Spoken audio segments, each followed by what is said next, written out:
ተመስገን ተመስገን መድኃኒዓለም ምን ይሳንሃል? የምር የተጨነቃችሁ አጠቃላይ ጨረቃ ፋሚሊ ያው ተመስገን ነው። ቅማምዬ መታለች ዛሬ ትንሽ ተሽሏት፣ ያው ብዙም ካልጋ ላይ ባትነሳም ከሐኪም ቤት ወጥታ ቤት ሄዳ ለተጨነቃችሁ በሙሉ እንኳን ደስ አላችሁ ማለት ፈልጋለሁ። ምክንያቱም አንድ ሰው እንደዚህ ታሞ ቀና ብሎ ማየት በራሱ በጣም ትልቅ ነገር ነው። ሰላም ውዶቼ፣ ሰላማችሁ ይብዛልኝ በያላችሁበት ቦታ ሁሌም እንደምላችሁ ማለት ነው። ትናንትና ማታ ቀን አካባቢ ነው አይደል ያቺ ቪዲዮ ቲክታክ ላይ እየተፖሰተችው። ከዛ ሰዓት ጀምሮ እንደገና ማታ በድጋሚ ቪዲዮ ሳይለቀቅ አምሽቶ አድሮ ውሎ አሁን 12 ሰዓት ሲሆን መጥተዋል ማለት ነው።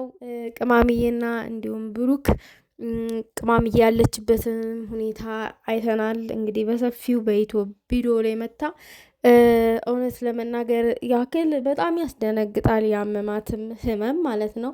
አንድ ሰው ወይሜት እያደረገ ደም የሚወጣው ከሆነ በጣም ከባድ ነው። ይሄን እንደ ቀላል ነገር የሚታይ አይደለም።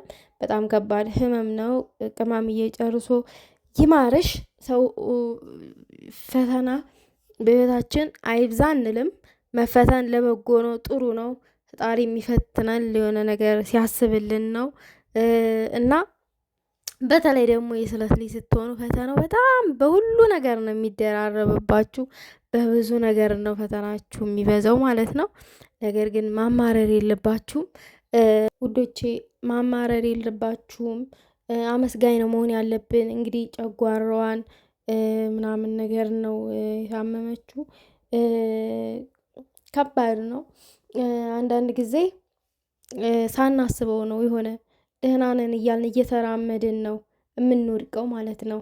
ጤነኛ ነን እያልን አስቡት እንግዲህ ማለት ነው። ሀይሚዬን ከትናንት ወዲያ ዕለት እንደዛ ስትስቅ ስትጫወት ምናምን ነው ያመሸችው። ብሩኬንም ፕራንክ አድርገው ነበረ። በማግስቱ ደግሞ ታማ ስመጣ አስደነገጠን። ይቺ ዓለም እንዲህ ናት። አንዴ ደስታ፣ አንዴ ያዘን፣ አንዴ ለእሱ፣ አንዴ እና ይቺ ዓለም ተቀያያሪ ናት። እና መፈተን ጥሩ ነው። በህይወታችሁ ፈተና ጥሩ ነው። እግዚአብሔርን ጥሩ ነው። እና ይህን ነው ማለት እንፈልገው። ከዛ በማሻገር ደግሞ ጨረቃ ፋሚሊዎች አጠቃላይ ተጨንቃችኋል። እንደገና ደግሞ ለብሩክም ቴክስት ስታረጉ ነበረ። ብሩክም መልስ ሰጥቶበታል። ይቅርታ ባለመመለሴ ብሏል። እንዴት ሆኖ ይመለሳል? ጭንቀት እንዴት ሆነ ትመልሳለህ አንተ ጭንቀት ላይ ሆነ? እና ብሩክ ደግሞ ምን አለ? ምንም አትሆኒብኝ እስከምትወልጅልኝ ድረስ አላለም። ከዛ ላይ ቅማሜ የብሩኬ የዋህነት እኮ መቤቴን ጥግ ድረስ እኮ ነው። ምንም አትሆኒብኝ እስከምትወልጅ ድረስ እና ልቡ ያለውን እኮ ነው፣ ምኞቱን ነው ማለት። አንድ ሰው የሆነ ነገር ሲያቅድ፣ የሆነ ነገር ሲያስብ፣ የሆነ ጥሩ ጥሩ ነገሮችን ሲያስብ፣ ምርጥ ምርጥ የሆኑ ነገሮችን ሳስብ፣ እነዛ ያሰባቸውን ምርጥ ነገሮች ነው አፉ ላይ እንደመጣለት የሚናገረው። እንደነዚህ አይነት ነገር ችግሮች ሲፈጠሩ ማለት ነው። ያ ማለት ደግሞ ልጅ ከወለድሽኝ በኋላ እንደፈለግሽ ሁኒ ማለት አይደለም። ኖ እቅዳችሁን ምናምን ነገር አፋችሁ ላይ ይመጣልና ያቀደረችሁት እቅድ ለዛ ነው እንደዛ በድንገት የምትናገሩት ልባችሁ ላይ ሁሌ። መቼ ነው የማደርገው ያንን ነገር? መቼ ነው አሁን እኔ ብሩኬና ሀይሚ መቼ ነው ልጅ የሚወልዱት? ልጅ ወልደው የሚያሳዩን መቼ ነው ራሳቸውን የሚተኩት ምናምን? እኔ እላለሁ ሁሌም ማለት ነው። በጣም ነው የምጓጉ የእነሱ ልጆች ለማየት። እና ደግሞ በመጥፎ አይን አትዩት። በበጎ ነገር እነሱ ሲያስቡት የነበረውን ነገር ነው ዛሬ ላይ እዚች ጋ ሊናገርህ የቻለው ማለት ነው። ዋናው የቅማምዬ መዳን ነው። ቅማምዬ እንደዚህ ብድግ ማለቷ ነው። ያው ምግብም ሾርባም ሰርቶ ተፍ ተፍ ብሎ ሾርባ ሰርቶ አቅርቦ እንደዛ አልጋዋ ላይ አቅርቦላት ሲያጎርሳትም ነበረ። ፈጣሪ ሰው ይስጣችሁ። እመቤቴን ነው ሁሌም ነው የምላችሁ እኮ ሁሌም ነው የምመርቃችሁ። ሰው ሲሰጣችሁ እንደዚህ በክፉም በደጉም ስትታመሙም ስትደክሙም በማንኛውም ሰዓት ከጎናችሁ ይቆማል። እና ሀይሚዬ ምን አለች?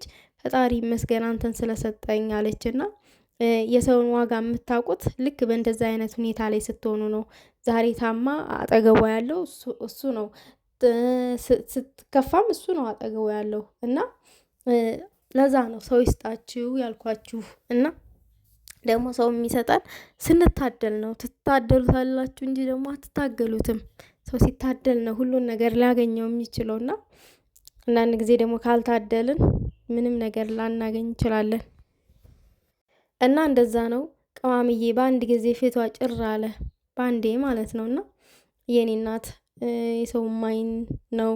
እንደገና ደግሞ ብዙ ነገር ስታስቡ ስትጨነቁ ምናምን የሆነ ብሩኬና ሀይሚ በጣም እንደሚጨነቁ ነው የሚያሳየው። በጣም ይጨነቃሉ።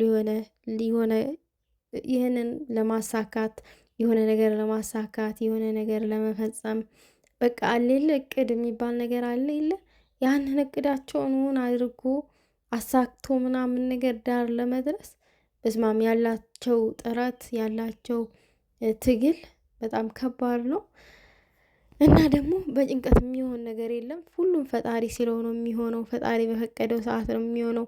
ፈጣሪ ካልፈቀደው ምንም ነገር ሊሆን አይችልም። እና አትጨነቁ። ለእናንተ ያለው ነገር መቼም ቢሆን ይሳካል። ያሰባችሁት ይሳካል። ያቀዳችሁት እውን ይሆናል አንድ ቀን። እና በጭንቀት ራሳችሁን ነው የምታጡት፣ ራሳችሁን ነው የምትጎዱት።